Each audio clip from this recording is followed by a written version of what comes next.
Welcome back, everyone, to another edition of Combat Corner, powered by Come On Now, the podcast. I am your host, Rudy Rodriguez Showmont. I'm excited, man. I got a guest for you guys today. I saw this man fight in his second actual, because I know he did prospect series for BKFC first, but I saw his first, I guess, official fight, as they might want to call it, up in Clearwater in May. And lo and behold, a month later, he's fighting again. And in both fights, I mean, the man put on an absolute show. I bring to you Rodney, the animal Hinton in the building. I appreciate you jumping on board with me today, Rodney. Did you just roll your eyes to the back of your head like that? Oh yeah, got that from the Undertaker. Did that take practice? Does it hurt? Because we always when you ever see his eyes roll back, you're like, yo, that because I don't know that I can do it. No man, I'm just used to it. That's my signature right there. I hit it many a times. Okay, awesome, man.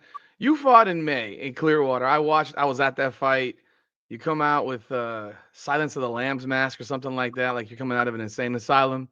And this was in actually you did that in the weigh-in as well. You had that mask on. I mean, you go into that fight, you put on a show, you get a knockout inside of a minute. And the thing I remember the most, more than anything, was the your post-fight interview. There was a passion in this post-fight interview that I don't know. Do you remember it, or does it like when that happens? It's in the moment, like what just happened, type of thing. I mean, do you remember that post-fight interview? I just improvise. You know what I mean? I just improvise, but I definitely do remember it. I want to play it for people so they can see what I'm talking about because I think it's really important. Just so maybe you can talk about what you said in this particular interview. So I'm gonna put the video on the screen. Okay, Okay. You can still hear me, right? absolutely. All right. So this was the interview. David Feldman, I know where you is. Andy Hall, Nate Shook. If it wasn't for y'all, I'd have been dead a long time ago. If it wasn't for y'all, I wouldn't even be here. That's why I will put my all. I will sacrifice every single thing when I'm in here. Not only for you guys, but for my fans. BKFC Clearwater, I fucking love y'all. Let's go! I gotta say, that was one of the most. That was a very emotional interview. Like, can you elaborate onto what you said there, though? Because if it wasn't for them, you'd be dead. Can you elaborate on something like that? Absolutely. Even besides just getting the trials for BKFC, David Feldman, Andy Hall, Nate Shook, my managers Kevin Smith, my coach Brandon Gold. These guys gave me opportunities to work at the BKFC events and work security, and give me the opportunity to actually see the events and stuff like that.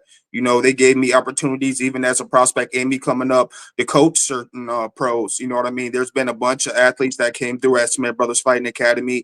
I was willing to travel with them to their fights in Pachanga, California. Two of them being Art Driscoll and Dan Godoy. You know, so even as a prospect and me coming up, I was already training pro fighters. I was already training pro BKFC fighters, and that was thanks to all the opportunities these guys have given me in the BKFC tryouts. That wouldn't have happened if Braden Gold or Kevin Smith hadn't gave me that shot. So all I needed was that one shot. I already knew I was going to prove who I was. And then just like everything, as far as just like the promotion and as far as these guys like advertising me and putting me in certain situations to be great, giving me the opportunity they gave me in Clearwater, because it's still a bunch of BKFC fighters that's like, you know, they don't really get the shot right away. And sometimes they got to wait on the show 6 or 7 to 8 months, you know, to have two back-to-back fights.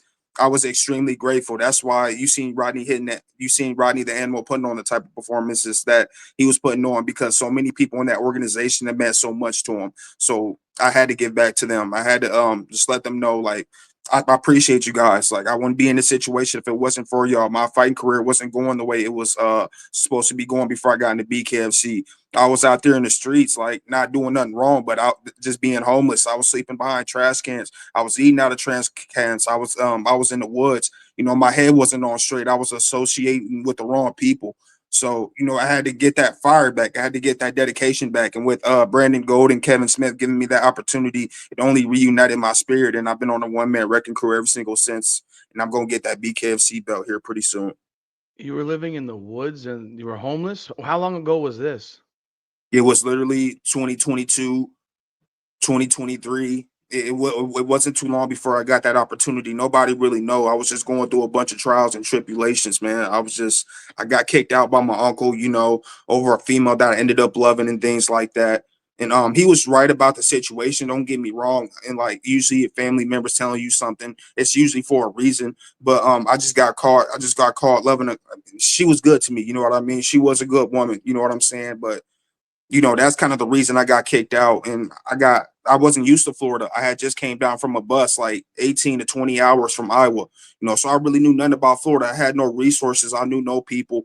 So I had to start fresh on the streets, man. Like I was living up and down on the streets, even in Vegas.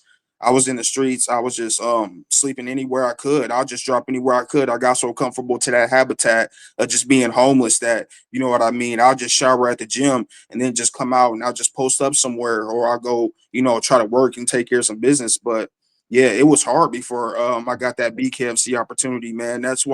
Every fight, that's why I did from a deeper place, Rudy. That's why you see me. I'm different from a lot of these fighters. Like it's life or death for me. You know what I mean? I look at it as if I lose, which is not the case. But if I lose, like like everything's gonna go downhill. And that's not the case. But that's just my mentality. It's just kill or be killed, and that's why you see Rodney with a different type of energy than a lot of these fighters today because of everything I came through. And it was so hard to get this shot, you know what I mean, for BKFC because I was training alone before the tryouts. I didn't have no coach. I didn't have none of that. All the people in Melbourne had bailed on me because they seen potential in other fighters or they were too busy trying to make money and they switched up the game plan. Like all the preparation up to BKFC as far as the tryouts and my first BKFC prospect fight was all me. And I got down here with a guy who's been in my corner, Brandon Gold. We made our fight strategy within one day because then the day I had got down there, had to fight the next day. This is my first BKFC fight prospect fight against James Ruger. So once I got down here with him, we started strategizing and planning. And we've been unstoppable ever single since. So you live right now in Vegas or in Melbourne? You said you mentioned Uh, Melbourne. I'm in Pasco County. I'm actually in Okay. Pasco County by Tampa, Newport Richie. Okay, so you live here. You live in Florida. I live in South Florida. Okay. So you train out of this area, out of Pasco? Yeah, I trade out of Hudson. I trade out of Hudson, Florida at Smith Brothers Fighting Academy. Mm. A great gym, man. It's nothing but love and respect in there. We're all family in there. We work extremely hard night in and night out. One of the best gyms I ever came across, and I'm just glad to be associated with those guys. Like I said, the professor, Brandon, Kevin, Coach E, all the coaches. I love those guys. They're always giving me information to make me better. They're always pushing me to the maximum effect. Smith Brothers Fighting Academy has been, a great atmosphere for me, and I wouldn't be where I was without those guys. You mentioned Vegas. When did you live in Vegas? Back in 2022, I was actually this is when I was just doing regular boxing. I Okay. was training at Floyd's gym at the Mayweather Boxing Club down there. I was working with Coach Greg Fredo and Jeff Mayweather, so I was Okay. down there a little bit at the time. So I wanted to continue my career down there. I ended up leaving Florida, but things had just got hard down there, and I didn't really know anybody. And none of the coaches knew what I was going through, and I didn't want to bring that type of burden on them. You know what I mean? Yeah. I got back to Florida. You know what I mean? And I wanted to rack up amateur fights. I just came back home for a little bit. I wanted to rack up these amateur fights and just get more on my resume, but nobody wanted to fight me. My promoter Justin Percival had more headaches than anybody ever gave him in his life just trying to get me fights because nobody wanted to fight me. We were just struggling and things like that. And I was like, Yeah. I'm 20, I'm 25 at the time. So I'm like, me trying to run up all these amateur fights, then trying to turn pro, it's gonna be such a hard process. Yeah. You know what I mean? I just figured why not just give BKFC a try, who was recommended to me by Dat Nguyen, Dat be that, who used to be a BKFC fighter. He recommended it Yeah. to me. He went down there and worked with him. So I reached out to Justin and I was like, Justin, I want to give BKFC a try. Is there any gym that I can go to? Is there any references or resources you can offer me? I promise I'll turn the gym around. I'll bring them a champion. I'll bring him a championship belt. Like every coach will love me, and it's just so grateful to God he recommended me to Smith Brothers Fighting Academy. And me and Kevin Smith and Brandon Gold, we've been on a goal ever single since. And You we have, I just mean, you're in an area. The Tampa area has a lot of BKFC fighters actually. I mean, that's why you're able to put a Clearwater fight on, and pretty much everyone's from the area. I mean, you're on the card with Ryan Reaver's on the card, Jared Warner's on the card, Crystal Pittman's on the card, Michael Larimore on the card. You have all these guys from that area. Do you ever train with any of these other fighters in that area, and do you get experiences with them? Yes, sir. You just said one of them. Shout out to Ryan Reber, man. Huge shout out to Ryan Reber. That's my guy right there. He allows me to come through at MJM and get some work with all the killers over there. I got nothing but love and respect to those guys. Shout out to those guys. Julian Lane, you know what I mean? Let me bang, bro. He's giving me great work as far as sparring. He's putting me ahead of the game. David Mundell, the 75-pound champion. Yeah. Me and him, we've got some good work. He's taught me a few things. I'm just so grateful to be in position to work with these high caliber guys and these legends that's been in the game so long and these champions. Lorenzo Hunt, my God, like that man hits like a freaking mule. You know what I mean? That's the hardest I've ever been hit, man. Like Lorenzo don't come to play with you. He's more of a teacher. He gonna teach you everything that you do. Is it he's in? Isn't he in Jacksonville or he's in Tampa now? From what I last heard, he was in Tampa. He Oh, coached okay. us a few times a few months back before my fight. He came to the gym and he was coaching us for a little bit. So me and him got to work and bro, Wow. I learned so much from him. Like he's such a teacher, man. He's a master. He's a master at the game, and he hits like a mule, man. Like my goodness. You guys are obviously using gloves when you're training. I mean, the difference between having been a boxer and one of the biggest things that you see and hear from even watching it from BKFC fighters is it's just totally different. It's a different sport. People think it's the same. Outside people think it's the same. It's like, okay, it's boxing. No, it's not. You put your gloves up in boxing, the glove isn't getting through. You can actually block it or you hit with a glove. Whereas you get your hands like this, a fist can still go right through and sneak right through and crack you. I mean, how quickly did you learn the differences from BKFC to from boxing to BKFC? And like, yo, this is different. This isn't the same. Man, I'll say my second BKFC prospect fight, which was held in South Carolina in Myrtle Hmm. Beach against Hmm. Jonathan Davis. That's when I knew because this man came out. If and I'm gonna send you that fight too, for you to Okay. share. But in that first round, he came out guns blazing. Me too. It was just like BKFC Ice Wars once they get in the middle. Like we was just banging. Like it was just till the first man fell and he fell. You know what I Mhm. mean? I just never had a person start out that fast. That's when I realized like it only takes seconds. Like you got to be alert even when you going like into the fight. Like even when you about to start, you got to be alert for anything because it's a faster start with BKFC compared to boxing. Boxing's Yeah. more technical and the boxers, you know what I mean? If they don't catch you earlier right away, they want to break you down, work off jabs, be technical. As far as with BKFC, a lot of these kills just coming to take you out right off the rip, like right from the first bell, and then they can't catch you. It's a difference between bare knuckle and boxing. You know what I mean? One punch can end it for BKFC, so you got to be on your heads and you got to be on your toes and be on a swivel. I'll even show you my hands from last fight. They're getting a lot better, but like man, they were puffed up. Like when you were talking about covering up with BKFC with that guard, like even your opponents, I shouldn't even be giving this out because I know some of them are going to try to use against me, but it's all right because I'm gonna adapt to it anyway. They like to hit your hands, you know what I Yes. mean? So it hurts parrying punches, especially once it gets to that third or fourth round when your hands start to swell up and then you parrying punches and you trying to use a high guard, then they start punching your hands, so then you got to drop them. Some punches you just gonna have to take. Like bare knuckles, a different type of game, you know. So you fought in Clearwater and you won quickly and you turned it around and you fight in 5 weeks later in Texas. It was Texas, right? Yes, sir. Texas, yeah, in the Texas card. What did you suffer any injuries in Clearwater and then go to fight in Texas, or were you what happened? I mean, because usually you can't turn around in BKFC in 5 weeks. I mean, it's just but you didn't have any cuts or anything like that. But did you suffer anything in Clearwater that you maybe you didn't realize going into Texas?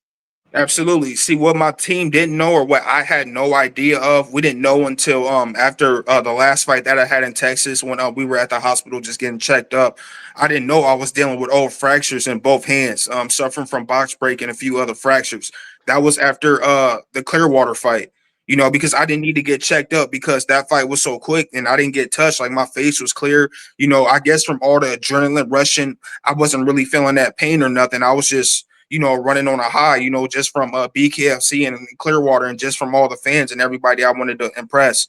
But then, like, after a while, I just start feeling it sting in both of my hands. I didn't really know what it was. I figured it was just after the fight. I hit them extremely hard. They just said the swelling's gonna go down. But yeah, I didn't go to the medical room. I never got checked out, but I was dealing with old fractures at the time, and we didn't know. Like, nobody knew. But it was only until that last visit after this fight in Texas that we have found out. So we had more of a battle on our hands than what we knew. And I found that out by round 2 or 3. I'd say that last fight in Texas. So you fought with broken hands in Texas coming in, Basically, and you fought basically. a 5 round war with Darren Whitney. Let me ask you this: had you seen when I looked at his picture online? He looks like he's absolutely yoked. He looks different in person. Was he a heavier weight class in this photo where he looks this big comparatively? Because when I'm like, wait, is this the same guy? You had him rolling in the first round, but Yeah, you couldn't put him out. And then this thing turns into a 5 round, just absolute war. Talk yeah. about that fight. Man, man, where do I start? Yeah, I didn't. He was naturally an 85 pounder. I want to say for sure when he was And you're fighting with. 65, and you're fighting 65. Yeah, he was. I know for a fact he weighed in at 86.3. He was darn near 90. This is the second weigh-in before you go out to the fight. Right before they let us Yeah, go yeah, out. He was yeah. at 86.3. I'm coming in at a buck 73. And I would have been at 70, but I ate breakfast that day. I really don't like I don't like to revoke myself like that after fights. But yeah, I was basically dealing with a 6'5", 185 pounder, 186 pounder who had great experience. Darren Whitney is an animal. He's not going to be beat by really nobody at 65. That's what these guys and gals don't realize. Like, he's extremely good with all the pro fights that he didn't had. He didn't have so many pro fights. He didn't have so much experience. So he started using a little bit of that on me, during the end of the fight. So it was just hard trying to figure him out because I never really dealt with nobody that tall, you know what I mean, or nobody really that big. So I had to keep making adjustments. And since I couldn't really put him away the way I wanted to put him away, I just figured go back to boxing, try to wear him down, just keep trying to break him down if the power's not working, because his game plan was to make me tired. He wanted to use the rope-a-dope on me like Muhammad Ali did George Foreman. But the thing is, I'm not George Foreman, and I'm going to read that right away. So when the flurries are not working, I'm just going to back out and start boxing again. You know what I mean? But yeah, man, that was the best fight I've ever had. You know what I mean? The hardest fight I've ever had, the toughest opponent I've ever had. And I knew I was moving up in competition fighting him, but I wanted to prove to the BKFC, man, that I'm here for the long run and I want the belt. So I don't mind facing the tough competition right away. I'm not like a lot of these other fighters. You know what I mean? These guys just want these 0-1. They want guys that they know they can beat to stack their record. I don't mind facing the top guys right now coming up. You know what I mean? Because that's only going to higher my value in BKFC, and that's just going to continue to prove to David Feldman, Andy Hall, and Nate Shook that this moment is definitely for me. And and that started with Darren Whitney because he was a hell of an opponent. He was very tough, and I give him huge shout out because he definitely brought the fight to me. We were back in the medical room actually cheering up on some Arturo Gaddy and Mickey Ward type stuff.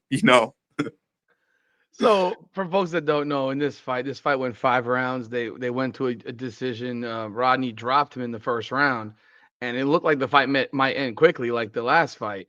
But Whitney fights back, and it became a very very competitive fight.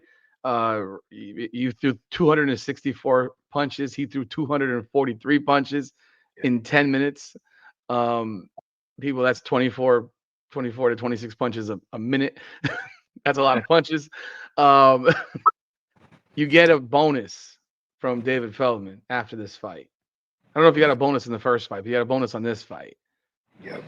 Can you say how much the bonus was, but or how how that bonus helps you in your life and the fact that you've gone through so much. You've been living in a car, living in the woods, to now you're getting a bonus within like 3 years. 3 years after the fact, you're getting bonused for fight of the night. How does Yeah, that change your life? Because I man, don't it's know, a I don't know what the bonuses are for the BKFC comparison to like the UFC or what have you. yeah. I talked to David Feldman. I was supposed to be in the press conference. That's what nobody really knew. I don't know if I should say it now, but I guess since I'm okay and I got cleared up and everything, and there was really no problems besides dealing with old injuries that we didn't know about. I was rushed to the hospital really, literally right after that fight because Mhm. they thought my hands were broken and I couldn't really lift my water and it was kind of hard to talk. I thought I probably dealt with fractured jaw or something, you know. Wow. Oh, so it was just something wasn't right, so they just sent me right away. So I didn't get to be in the press conference room. David wanted me to report to the press conference room after my second fight, and talk about the fight of the night. Um, basically, he was ecstatic. You know what I mean? He was very ecstatic. He said that was hands down one of the best fights he's ever seen, as far as Andy Hall, who's also high up there in BKFC. He said that's one of the best fights he's ever seen, and that's what bare knuckle fighting is about. As far as the bonus, I haven't seen it yet, but it's definitely on the way. He definitely said he's gonna make it worth my while. So, that means the world to me. It gives me a chance, just to make sure my gym's taken care of. Like if we need any equipment or if Kevin or Brandon they need me to do something for the gym, that's just a way of me giving back to the gym because if it wasn't for them or if it wasn't for my team, I would have never been in this situation. So it's really not no one man above the crew in my mentality, So whatever I can do to help back out the gym, and it also gives me an opportunity to invest and do things to hire my stock and my rise in BKFC, and gives me an opportunity to go down there in Vegas and train with one of my other coaches, who's the greatest female BKFC fighter in the world, Christine Ferreira. A person who's been there for me deeply and who's been helping me throughout every single aspect of life, and who has sharpened my skills and made me extremely hungry in the game. You mentioned Christine Faria. I was actually going to ask you about her. How did you meet Christine Faria? She's one of your trainers. It was my second fight, my second BKFC prospect fight. Me and her initially started talking. She started giving me advice off the rip and things like that. That's kind of like where we introduced each other. It was this last fight after Ben Jacobson because I knew I was gonna have a quick turnaround. I knew I was gonna be fighting quick. I was actually shadowboxing in the parking lot, literally right after the fight. Like I'm gonna put the video out. I still haven't did it, but I'm gonna put that video. And I was shadowboxing right in the parking lot. I didn't even get to chop it up with the fans, which kind of hurt. But I was so focused on the task at hand. I ended up reaching out to Christine, and that was always the game plan. Nobody really knew as far as in my corner, but I always wanted Christine as a part of my team. Like it just wasn't the perfect timing because I was still dealing with prospect fights. She had a bunch of fights that she had within the last few years, so I wanted to do it kind of like when the time was right. So I finally had a little free time after that Ben Jacobson fight. So instead of taking a vacation, going off somewhere and just chilling, I said, why not just go get more working with the GOAT, which she had offered me the opportunity to. And once I got down there, we had put a ton of work in. You know what I mean? A ton of work in. Like it was hard work night in and night out. She was reaching out to me, giving me advice on stuff, even after we had worked out, even after she was training me and things like that. So our bond had became stronger because we're both Virgos and we both want to be the greatest. We're both coming up with ideas to be great. Like we just formed and we connected. And every single since then, with her knowing I have an open mind to listen to everything she gonna say, with me like taking in everything that she done taught me, working extremely hard in front of her, not wanting to let her down because she's the GOAT, and wanting to prove myself, like she had knowing she's gonna have one of the best fighters ever coming up. We formed a huge bond, man. And besides Brandon Gold, man, she's the greatest coach to ever happen to me. Like she's gonna be the greatest coach of all time when it's all said and done. Like I can't really put too much out there as far as what she does because she'll end up killing me in sparring. But I promise you, one of these days, like everybody's gonna realize Christine is literally one of the greatest coaches of all time. Fighting's only a half of what she's good at. Like a lot of people don't even know. And I'm so excited. Off our first fight, we get fight of the night. Like I promised her we were gonna do something huge. I promised her and Brandon we were gonna do something huge this fight. So now our next step, I want Knucklemania. I want to get back to back fight of the nights on the biggest stage. Now we're gearing for Knucklemania. So I still been training, even though I've been trying to heal and stuff like that. I've been just pushing through the pain and pushing through the pressure, and I'm just trying to get as better as I possibly can. So you're still training punching stuff with broken hands right now? That's the only thing. I'm Yeah, doing a lot. No. They won't let me. Like Christine, they'll Okay. kill me. Her and Brandon, those guys will kill me. I still got a few more weeks before I can make contact. But I've been running thousands and thousands of miles. I've been doing a bunch of shadow boxing, tighten up on certain things that I'd have made as far as mistakes I'd have made from the last fight with Darren. Not too many lean backs, you know what I mean? More off to the side and more lateral Mhm. movement because he was catching me a lot off of my jabs. I just wasn't huge. I wasn't used to a huge 6'5" guy just being able to come over the top like that. Normally, when I go back like that, I always make my opponents miss. That was a test that I needed though, Rudy, because it gave a chance to show all the critics, all the guys in the BKFC, because I was on a first round knockout streak for a while, man. So you get those questions. What's Rodney gonna do when he gets an opponent that he can't put away? What's Rodney gonna do when he gets dropped by a certain punch? What's Rodney gonna do when he's facing adversity and he has to readapt and he has to reuse his mind? What's he gonna do when he has 2.1 million people booing him in an arena, which is, you know what I mean, not only around the world, but I wasn't no favor in Texas. Like they let me know I got booed. We faced every single adversity, man, every single losing situation. We got out of a win. So it gave everybody a chance to see what Rodney Hinton was really about. I gave him every single piece of the puzzle. So Christine Faria is 42 years old. Do you marvel at what that woman's doing at 42 years of age and how, I mean, she's cleaned out her division. I don't know who she has left to fight. I mean, at this point, there's only like a challenge of fighting at 45 against Jessica Borga, really, because other than that, there's not a fight unless there's a boxer who wants to come on over to BKFC. Do you mhm. marvel at what this woman does? Because what was the fight? She had a fight that I thought everyone thought was rather boring, bluntly. I think was it the Masong Wong fight where it was Yeah. a real it was a that was that in Salt Lake City. That was a Mhm. rough fight to watch. She clearly won, but it was just like, and then she fights Christine Vicence down here in Hollywood in And I was December, there. I was there and for that. that was one of the bloodiest things I've ever seen. Man. That was, I mean, it was like, because the question now is, okay, you're up in age. Have you lost a step? And then she came back against Christine Vicence and proved she has not lost a step.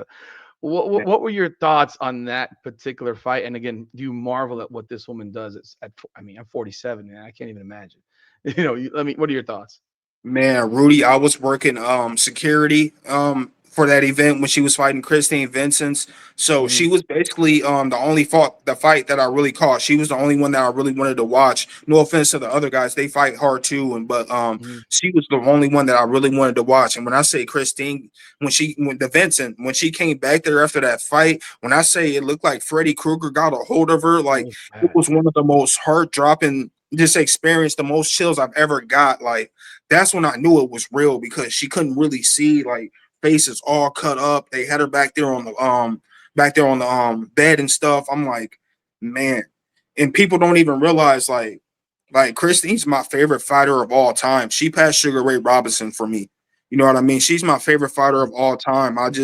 She gives me so much inspiration. It's just her mindset. It ain't even the fact that she got the titles. It ain't even really none of that because I've been with her for a while, as far as her working with me. So it's like I don't even really look at that part anymore. It's just more of the knowledge that she has. And people don't realize she's only getting better. Like from what I've seen down there in Vegas, like I feel bad for any girl that's gonna step in there with her. And it's not really no girl that wants to step in there with her right now. Jessica's really amazing. Like, don't get it wrong. Jessica Borga, she's extremely amazing. She's done some few things. She's done some great things for the BKFC with the fights that she didn't have. But if I was Jessica, I would not go Christine's way right now. I'm being honest. Like she three piecing me in sparring, and like I'm Roddy. You know what I mean? Like she, like Has she dropped you? mm, close, close. No, What's the worst shot that she's landed on you? Is it a body shot or a head shot? she see with me, she knows certain things to get away with. She be cheating, Rudy, man. I don't care what nobody. Hey man, she be cheating. She knows certain shots. She do these unorthodox combos with me because I don't know where they're gonna go. Instead of throwing a 1-1-2, she'll do something totally different, and you know that second or third shot's gonna land. And normally it's a two to the body. So then when you're looking confused, she'll shoot another shot right away, so you can't figure it out. So you discombobulated the whole entire time, like. And then her inside game, people don't even know. Like, she's the Roberto Duran of BKFC. She got these stabbing shots, which I can't say exactly how they are, Yeah, but she hits you yeah, with different shots that you never even rarely see. And I'm just like, that's who wild. are That's you? Like, wild. where do you come from? Like, you're just something different. Like, yeah, that man, she's the greatest, man. Like, and I stand on that. A lot of people don't like me saying that, man. Like, I even, if you can see it, I was gonna ask you. I saw that on Facebook. I said, "Did you get a tattoo of Christine Faria's name on your arm?" yeah, for real mode. Free mode. Real mode, you know what I mean? That's just the way of life, you know what I mean? Because she's so, like I said, she could be a philosopher too, man. Like, she just has such a, and she preaches that to me.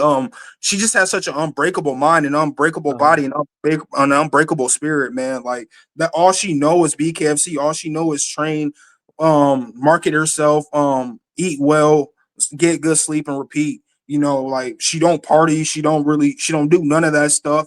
Like, when I was down there, we were only focused on the task at hand. I didn't even go to the strip. Seeing her motivation gave me even more motivation and made me even want to work twice times as harder. We talk, even though I'm in Florida, we talk all the time, man. We talk every single day. She's checking up on me, making sure I'm recovering, making sure I'm doing certain things, making sure I'm still training, making sure my weight's okay. She's still giving me nothing but love and advice, man. I'm telling you, like, that's the best move I've ever made. Kevin Smith, Brandon Gold, Christine Faria, like, Christine changed my life too. You know what I mean? The way I would tell David Feldman, like, she changed my life too, because I started losing motivation for a while, and she just Mhm. reignited that spirit. You know what I mean? And she just said, right now is not the time. Especially when I got the world in my hands. So, you know, So man, what do in you it. when you looking for? You mean your hands are healing. You gotta have them heal. What knuckle mania? When would that be? Um, BK, I'd have to talk to my management, but I want to say it probably it should be by the end of the year. end of this year? Okay, all right. So What I've and heard, but I'd have to talk to Brandon again. But okay. yeah, they wanted me to push for Knucklemania. Okay, so you that's what you're looking for. That's when you want to have your next fight. Is there any particular fighter that you interested in fighting, or does it matter to you at this point, as you're still a young fighter in terms of record and so forth? Do you care? No, it doesn't really matter to me at this point. I'll really take whoever. There's another guy. There's another guy out there, which I was talked about on my other podcast. There's another guy out there by the name of Travis Thompson. They call Yeah, him the Animal too as the well. animal. Yeah. Okay. So that name's been flowing around with me for a while, and Hmm. so I know he's It, fighting in July. So I have no problem showing him who the real animal it, actually is. would, It's would, would would it Thompson. be a would it be a loser leaves town without a nickname fight? Oh, something like it. I'd have no problem showing him who the real animal is, man. None but love and respect to him because he's done a lot of things for BKFC as well. But I'm open to fighting anybody, man. Whoever Okay. they want to put in front of me, it doesn't matter. Tall, short, experienced, non-experienced. It doesn't matter who they put in front of me. Rodney's here to fight. No. You mentioned you worked for the B like you worked a job for the BKFC before becoming a fighter for the BKFC. And you mentioned the Undertaker in the beginning when you rolled your eyes to the back and such like that. Are you a big wrestling fan? Yeah. Okay, so am I. It's perfectly all right. We can be or it's our man soap opera. That's what I always call it. When you look at when you mentioned you were security, you know how all these young wrestlers are always those fake security guards and they're the fake police officers, and then you look 5 years later, he was the security guard for the WWE because they're Mm. all young wrestlers and they're who are coming up. Are you ever gonna see a video with like, he was a security guard in that fight? Like that's just wild to me that it went kind of like a WWE situation where you've worked for the company and then you want to be a fighter. And how else it's definitely a different way to come at it and say, "Yo, I'm gonna do whatever I got to do. I'll work for the company. I'll do whatever you need me to do, but I want to fight." Did you know immediately that you wanted to fight when you started working for the BKFC? Yep, even before I was working security with them, I had their tryouts way before. I was even Okay. of an attended the event, so I already had it in my mind. To fight. So I'm like, I just wanted to get closer. I know even at times I might have to wait, but I'm gonna do everything I can to possibly stay in BKFC's eyes, whether it's working for them, whether it's being at events, whether it's doing interviews and podcasts and stuff like that. I want to give them like Tim Duncan consistency. I want them to see me every single moment. You know what I mean? So that's where it came from. Giving me that opportunity to work security, it gave me a chance to be in them locker rooms. You know what I mean? Mhm. And see how the process is from the beginning of the fight all the way to the end of the fight. Seeing how the guys warm up, seeing how the guys conduct themselves before the fights and how they meditate. Seeing how they work out. Just seeing certain things. It gave me a part of the process to view so into view. You know what I'm saying? So that's why when I was able to make that transition, I wouldn't say it was easy, but it was a lot smoother than the natural BKFC fighter, the average BKFC fighter would know. Mhm. Are you going to be coming down here next week for the fight in Hollywood? Most definitely, the animal would definitely be in town. I can't wait. What are your thoughts of this card? I mean, this card is obviously they always put on pretty sizable cards in Hollywood at the Hard Rock. You have a lot of big names in this on this card. What are your thoughts of this card? I mean, overall, because obviously they South Florida has a lot of BKFC fighters, and Tampa has a lot of BKFC fighters. Tampa area. They might at some point want to do a card in I don't know, Orlando, and have it be Tampa versus Miami type thing. Oh yeah, man, this card will be wild. This card is Mhm. gonna be absolute wild. It's gonna be fireworks. It's gonna be a bunch of bangers.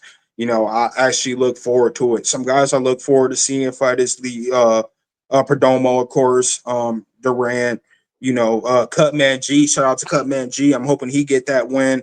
I want to see that uh, Roberto fight and that Justin fight. I want to see that fight. That's going to be a banger. A lot of people are sleeping on that. That's going to be a Mhm. huge banger. There's so many of those fighters that I'm really looking forward to seeing, man. It's going to be some great performances, and I can't wait to be in the building, man, and just represent. Well, they just announced a press conference on Thursday night at 7 with Conor McGregor, Champion Summit, which I think is really badass. Actually, I mean, goodness gracious, I'm gonna be there, and I'm definitely gonna look to interview everybody, obviously, on the scene. Conor McGregor, you look at a guy like him and what he has meant to the BKFC, and the passion. Like this guy's not even fighting. He's obviously done everything in the UFC, and now he's his promotion level. Do you watch that and learn from watching how he's like always on? I don't know how he does it. He's incredible to watch. But what are your thoughts of this press conference and watching him in action when he gets on a microphone? Unbelievable. It's Hmm. unbelievable, man. Like his marketing strategies, his ability to sell fights, to get the crowd and all the people that love the sport hype.